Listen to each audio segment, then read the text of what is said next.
Forever in Blue Jeans.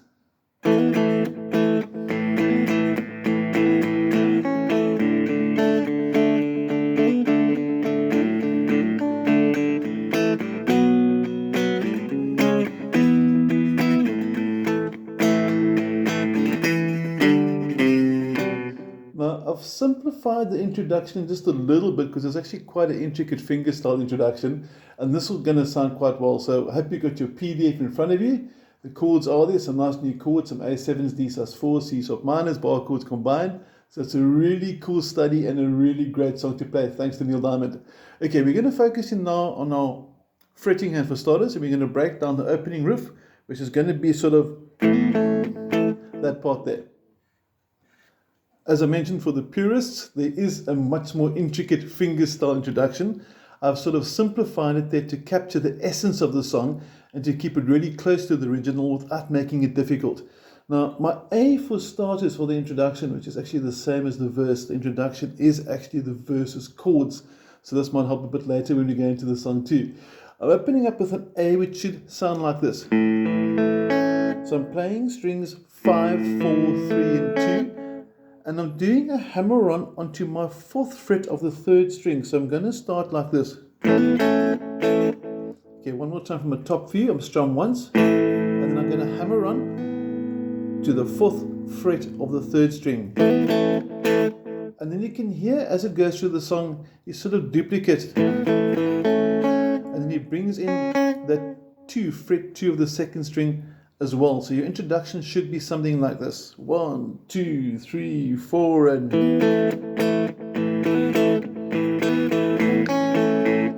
you can hear that there. And it sounds very close to what's on the original. Now this is all on the A, so please, I'm sure you're used to A being played like that. We're not going to play our A like that. We're going to play it with first finger flat across all 3 strings. That means you're actually fretting the 1st string as well, but you're not going to play the 1st string for the introduction. When he goes to the D, he's going to play the D like this. So it's not a normal D as we would normally expect to play. We're simply using fingers 1 and 2. That's on the 3rd string, 2nd string, fret 2, fret 3, and we're strumming strings 4, 3 and 2. And that same little hammer-on idea that we used for the A chord, we're going to use now for the D. And what's actually happening there is my 3rd finger, my ring finger, is hammering onto the 4th fret of the 3rd string. And you can hear it sounds again very close to the original. Now on the 2nd line, you'll see there's A, back to A. So actually really ignoring our 1st string. So if you break your 1st string, this is the song you want to play. Okay, it's going to go A to B minor, C sharp minor, up to E. Now, I played the E there for the introduction, but you could also go A, B minor, C sharp, to E over here, the normal E. But I think the higher E actually sounds a bit more like the original. He builds up. So he's going up in pitch. He's going from the A. There's your B minor. 1st finger nice and flat across all 6 strings. Middle fingers on the 2nd string of the 3rd fret. And then your ring and pinky, you need to get the pinky working here, into your 4th fret, string 4, string 3. And when you go from the B minor to C sharp minor, you're simply just moving up from the B minor 1, 2 frets. And then for the E, it looks like a power chord for those with no power chords, but you're strumming 4 strings again. As I said, we're not really playing the 1st string at all for the song. It's not necessary. It sounds pretty cool without it. And you're playing string 5, fret 7, and the pinky is going flat across strings 4, 3, and 2 in the 9th fret. Or you can actually go for the bar chord, which looks like this. This is the E-shaped bar chord. But my little fat fingers don't like squeezing into the 9th fret like that. So you may do that with the ring finger if you want to, or you can use the pinky, or you can actually go through for all 3 fingers, whichever works convenient for you. There's no absolute law for that. That's the E. And if that doesn't work for you, just play a normal E, which I'm sure you're familiar with. 1st finger, 3rd string, middle finger, 5th string from the bottom, ring finger directly beneath it, and then you strum 6 strings. Okay, that is your introduction, and it's the same chords for the verse. So when you start singing, Obviously, then I'd leave out that little hammer-on thing over there, little hammer-on trick. And for the verse, when you start singing, money talks, lots of palm damping, and it can walk, lots of palm damping. And I was going to show you what I mean by palm damping. I'm going to focus on my strumming hands real quick. You can see the palm position over here. There's it'll either be your bridge, that white bridge if you're playing an acoustic, or it'll be these saddles if you're playing electric. And I'm bringing my palm gently onto where the strings go over the bridge or over the saddles. So when I strum, it's sort of being, you can hear the difference. That's the muffled, the muting I spoke of, or palm damping, the correct phrase. This is without it. It's very bright. If I do this, that's the sound we're going after. It gives you a very nice for your verse with money talks. Nice and muted, dance. And it can walk is D. Next line, and it goes, is long. And over there I went to the high E, and if I play it now, you can actually hear the difference to the normal E we spoke of as well. Can you hear the difference in the pitch? So you've got a bit of choice there, but the lesson for this few seconds of the video is to make sure you've got palm damping. Okay, we're going to go back to the fretting hand again.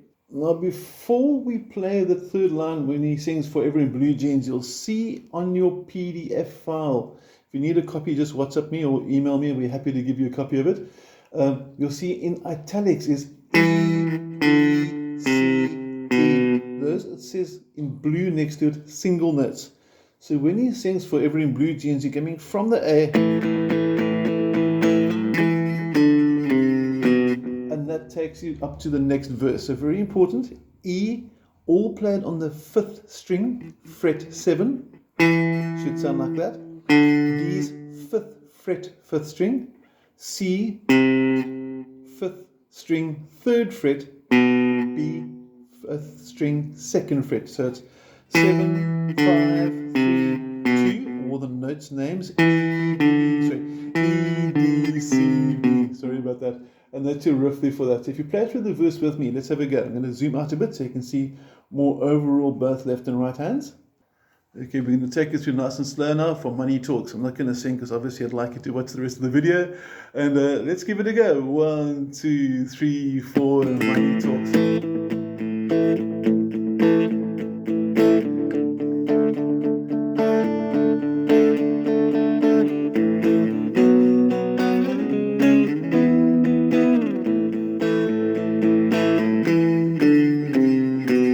And then you go to your second verse.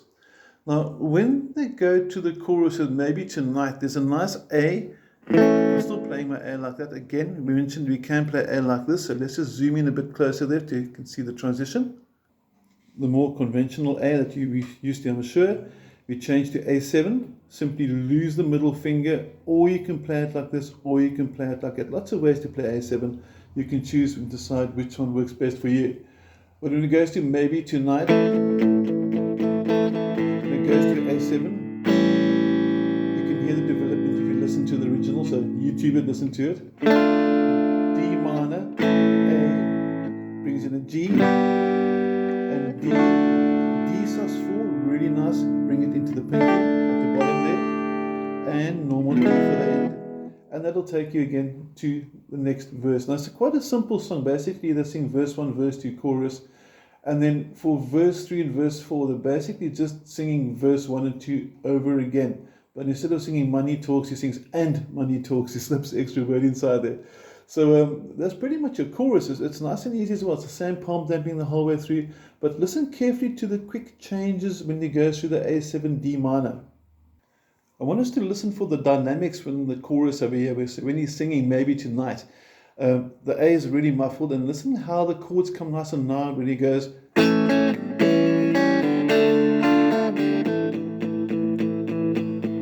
nothing around, nothing around.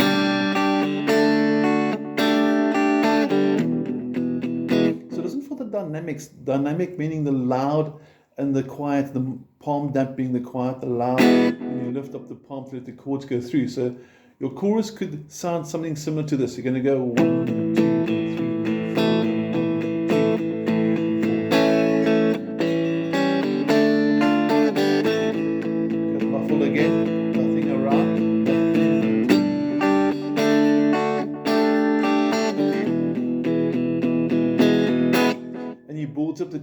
well. So I need you to listen to the song quite carefully, get familiar with the melody, sing along with it.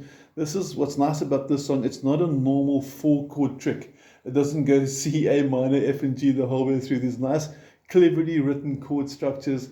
A lot of chords, as you can see by the chord charts, the chord diagrams on your PDF. Nice timing. So listen to the song. It's very important for this one. It's not one of those where I say go down, down, up, down, and you just play through one bar of each. It's not one of those songs. Neil Diamond does do better. Okay, I hope you've got all the basic techniques now you need for it. You've got the little hammer-on trick in the beginning. You've got all the chord diagrams. You've got your D susses, etc., etc. You've got the bar chords. For those that don't like the bar chords, you can play a normal B minor like this as well, just by the way. Or you can even do that. This is also B minor, but the trick with this one, when you change to C minor, which is 2 frets up like we spoke of, you can only strum the bottom 3 strings, otherwise the chord's going to sound terrible. So you either have to do this with all 4 fingers, nice easy diagram over there, you can see it nice and clear on the screen, and then slide that up. At least you can get 4 strings, but I'd strongly encourage you to get the bar chords working. Bar chords very, very important. And then as we mentioned as well, if you don't like that E we spoke about earlier, you can power chord it or just simply play a normal E like you did before. And that's me for Forever in Blue Jeans. I hope that you have an awesome day. If there's any questions, please feel welcome to drop me a WhatsApp, and take care.